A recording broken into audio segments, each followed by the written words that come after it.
Puis une autre voix, celle du vieux forgeron. Le métal se forge dans le feu et les coups. Devient ce métal, Sogo. Et enfin, la voix de la gardienne de la forêt. La peur et la douleur ne sont pas tes ennemis. Ce sont tes guides. Sogo inspira profondément. Ses blessures brûlaient, mais il se redressa. Il fixa M'Falm dans les yeux et dit « Je ne fuis pas. Aujourd'hui, c'est toi ou moi. » Le lion chargea à nouveau. Mais cette fois, Sogo ne recula pas. Il bondit lui aussi, criant de toutes ses forces. Aya! Aya! Le cœur plus fort que la peur. Il se jeta sur la crinière de M'Falm, s'accrochant à son dos malgré les secousses.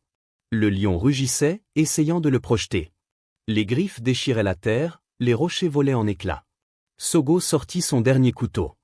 Mais au lieu de viser le dos ou les flancs, il planta la lame profondément dans l'œil de M'Falm. Le lion hurla. La vallée entière vibra. Dans sa fureur, M'Falm se cabra, se heurta aux parois de pierre. Mais Sogo tenait bon, cramponné, chaque muscle brûlant de douleur.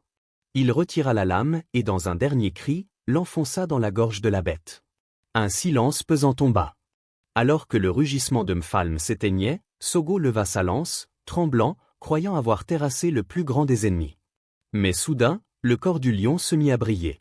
Sa crinière flamboya comme 1000 soleils, ses yeux devinrent 2 astres.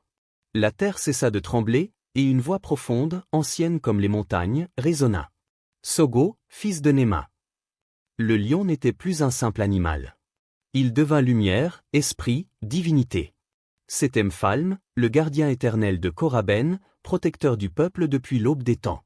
Ce que tu as combattu n'était pas la chair, mais tes propres peurs. Ce que tu as terrassé, c'est ton orgueil. Sache-le, nul ne tue M'Falm. Je ne suis pas ton ennemi, mais l'épreuve des ancêtres.